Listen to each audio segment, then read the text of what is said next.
Mas independente do tipo celular que a gente está falando, seja proto, eucariótica, animal ou vegetal, você não pode perder de vista que toda célula, independente do seu jeitão, tem três coisas fundamentais: membrana plasmática, citoplasma e material genético. Beleza? A membrana plasmática vai ser uma estrutura, nós vamos discorrer sobre ela mais adiante. É uma bicamada formada por lipídios e proteínas que vai revestir, proteger, garantir volume, garantir forma das células. Beleza? Tem um monte de propriedade importante sobre elas. O citoplasma é uma parada constituída por água, sais, proteínas, que está ali dentro do interior da célula, no interior do núcleo, e é um espaço onde muitas reações químicas vão acontecer, certo? E, mano, material genético tá ligado, né, cara? Material genético é o bicho, é bruxão mesmo. É a parada dentro da célula que vai comandar, que vai garantir que haja ali expressão, produção de proteínas, enfim, que é o bicho, certo? Muito bem. Além dessas três coisas muito importantes que toda célula tem, por mais simples ou mais complexa que ela seja, existem uma gama gigante de organelas dentro das células. A célula procariótica, os organismos procariontes, por serem organismos mais simples, menos complexos, tem basicamente o material genético, os plasmídios, que são fragmentos, né, DNA circular ali, que tem uma importância significativa na proteção contra antibióticos, garante resistência da bactéria frente a estresses ambientais, enfim, e ribossomos. Então, o ribossomo, cara, é uma organela. Bom, a questão de ser uma organela é uma questão ainda um pouco discutida. Alguns autores acham que o ribossomo não é exatamente uma organela, enfim. É uma estrutura, é uma parada que produz proteína. Então, a gente já está familiarizado com o ribossomo, né, visto que a gente já viu tradução. O ribossomo, então, vai ser uma estrutura dentro da maquinaria celular que vai ser responsável pela produção de proteína. E todo mundo tem ribossomo. Do Monera até, enfim, os organismos mais complexos aí que nós temos, certo?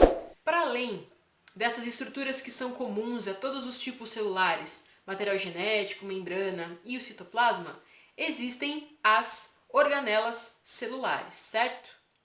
As organelas celulares, cara, são estruturas que estão ali no citoplasma e que ajudam a maquinaria celular a funcionar muito que bem.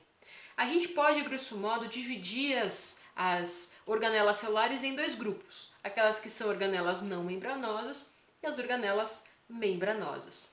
As organelas não membranosas são aquelas que não são formadas por membranas. Por exemplo, o próprio ribossomo. O ribossomo, cara, você bem sabe, é uma estrutura formada aí por RNA ribossômico enroladinho junto com proteínas.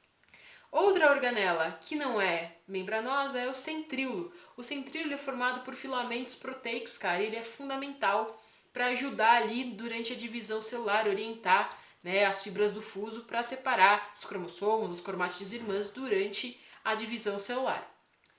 As organelas membranosas, elas são assim denominadas porque elas têm uma estrutura de membrana muito similar à membrana plasmática, a bicamada lipídica. Uma dessas organelas é o retículo endoplasmático, cara, que ela forma, essa organela forma uma rede ali de membranas achatadas, que é muito importante para aumentar a superfície interna da célula e também para garantir trânsito, né, transporte ali de substâncias no interior da célula. O retículo endoplasmático, cara, é dividido em dois: o retículo endoplasmático rugoso e o liso. O rugoso, cara, recebe esse nome porque ele tem verruguinhas, e essas verruguinhas nada mais são do que ribossomos aderidos à superfície do retículo. Então, além das funções do retículo, há também, no caso do rugoso, a produção de proteínas. O retículo liso, por sua vez, ele é liso porque ele não dispõe dos ribossomos ali aderidos. Certo? Beleza?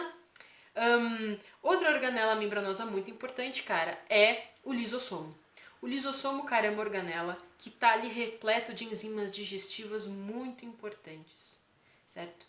São enzimas que vão ajudar na digestão intracelular, certo? Tanto de uma parada que está ali entrando que não deveria entrar, tipo um invasor, uma bactéria, bactéria, um bicho que não era para estar ali dentro, ou para garantir que coisas velhas sejam recicladas, certo? Outra organela importante é o complexo de Golgi. O complexo de Golgi, cara, ele é bem importante porque ele é uma organela que vai receber uma substância, vai empacotar essa substância e vai lançar para fora da célula, certo? E garante então que substâncias que são produzidas no interior da célula sejam jogadas para fora. Por exemplo, um hormônio que é produzido dentro de uma célula e precisa ser lançado para fora dela, seja para um órgão cavitário ou para a corrente sanguínea, beleza? Outra organela bem importante, mas bem importante mesmo, mano, é a mitocôndria, cara. A mitocôndria tem uma história muito parecida com o cloroplasto que a gente comentou, que é a história da endossimbiose, que a Lynn Margulis falou sobre isso em dado momento em que essas organelas, mitocôndria e cloroplasto eram no passado remoto bactérias que foram fagocitadas pelas células e começaram a desenvolver papéis importantes dentro da célula de tal modo que essa relação se perpetuou. O que sustenta essa ideia da Margulis aí é o fato de que, por exemplo, mitocôndrias e cloroplastos têm material genético próprio, também tem ribossomos próprios. Então eles têm uma independência, se tu for ver, que é bem particular e que pode aí remeter a um passado de um organismo, por exemplo, uma bactéria procarionte aí, certo? Muito bem. As mitocôndrias, caras, elas são muito importantes porque elas são super relevantes para respiração celular. Tem um morfotipo bem particular, tem uma dupla camada, elas têm cristas, então a camada interna ela é toda dobradinha, assim, como eu falei, tem material genético próprio.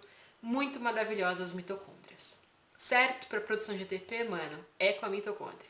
Beleza?